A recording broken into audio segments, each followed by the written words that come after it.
When we've got a population and it has an unknown parameter like population mean, we use a sample to extract information, and then we use that information to make an estimate. If we want to know which distribution the estimator follows, then we got into the discussion of the t-distribution.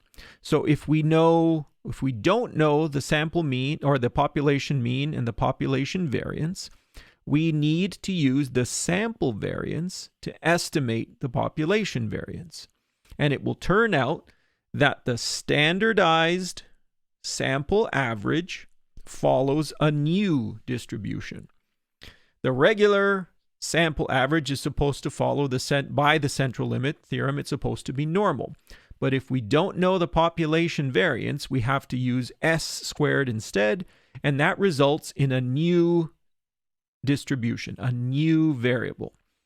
The t-distribution is what we are going to be using exclusively from here on in.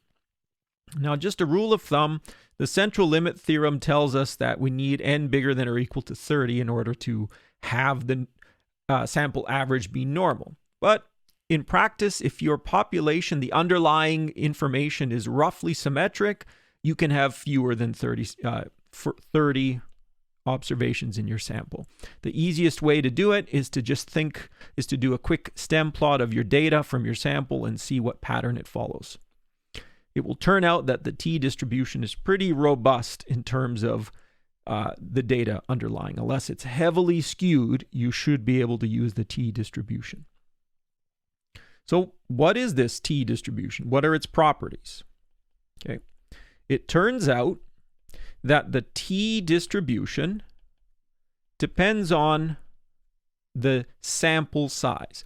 So we write it as t with the subscript of nu. This is what we'll refer to as the degrees of freedom.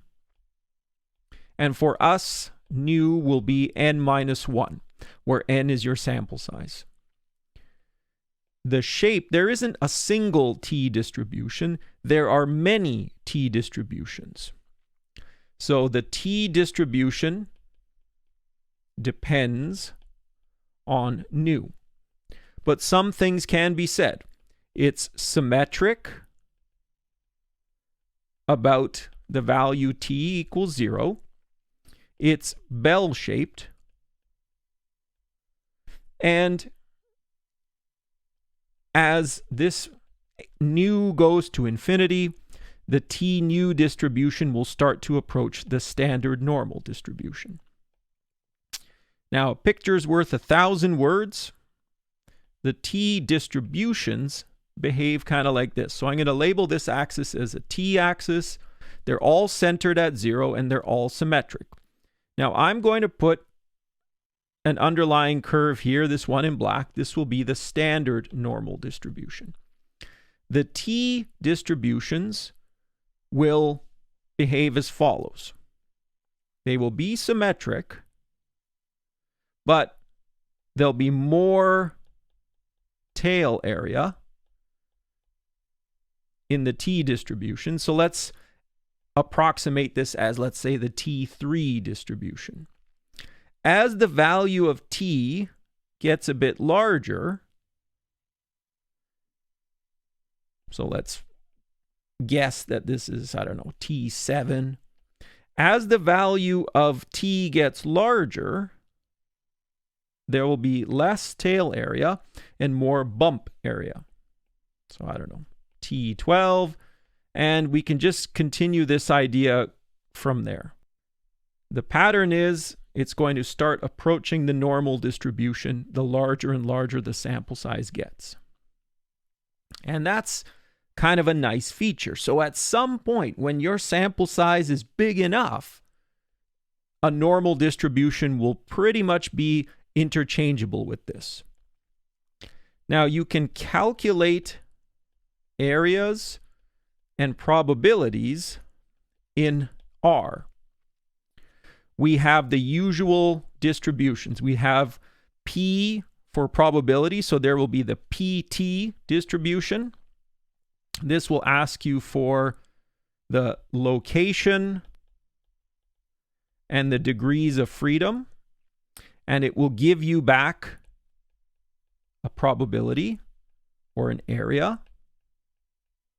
And the other one that's going to be useful for us is QT.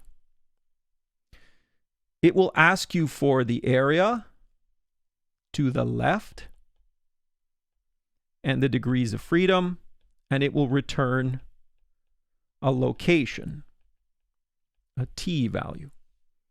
Now, the P and the Q are exactly like we've been using in R up to here. So P stands for probability, Q stands for quantiles, and it gives you locations. So for example, this is a commonly used notation. Unfortunately, it's a little bit opposite to what we're doing in R, but it will be used a lot. So this notation means degrees of freedom in that slot, and this alpha means area to the right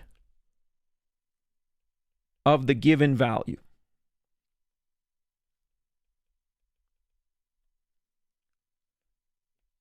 Now, you're going to be seeing a lot of questions that look kind of like this. So, for example, if I write down T 0.17, this is asking you a question. It says, where should I stand on a T7 distribution? So T7 distributions, like all T distributions, are symmetric about 0. Where should I stand, some location here, so that the area to the right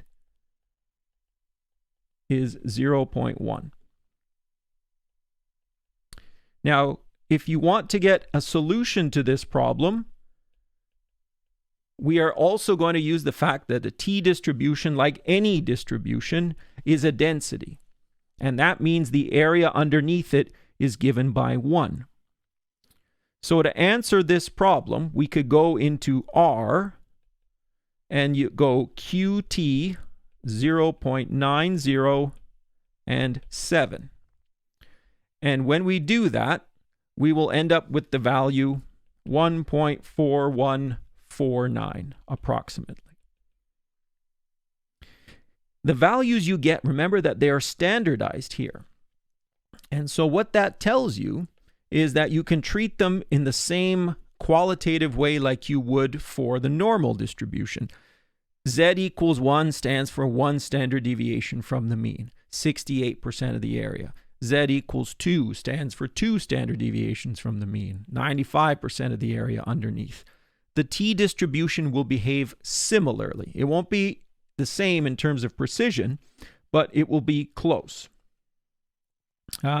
You could also do things like the following. You could ask your standard probability calculations. You could say, what's the probability that a T24 variable will be greater than or equal to 3? So that means take your T24 distribution, centered at 0, it's got a variable that we're calling T, and then say, okay, I'm standing here at 3, and I would like to know what this area is. If you want to use R to calculate this, remember that the total density, the area underneath a density curve, has to be equal to 1. So we need to turn this into a CDF problem, a left area problem. So we could treat this as 1 probability T24 less than or equal to 3.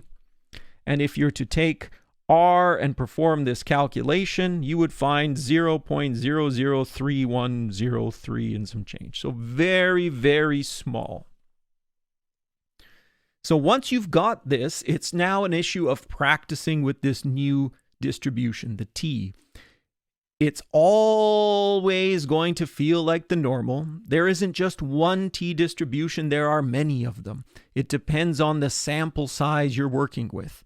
And so the issue now is getting comfortable with the T distribution so that we can start performing the operations that we need in the later chapters.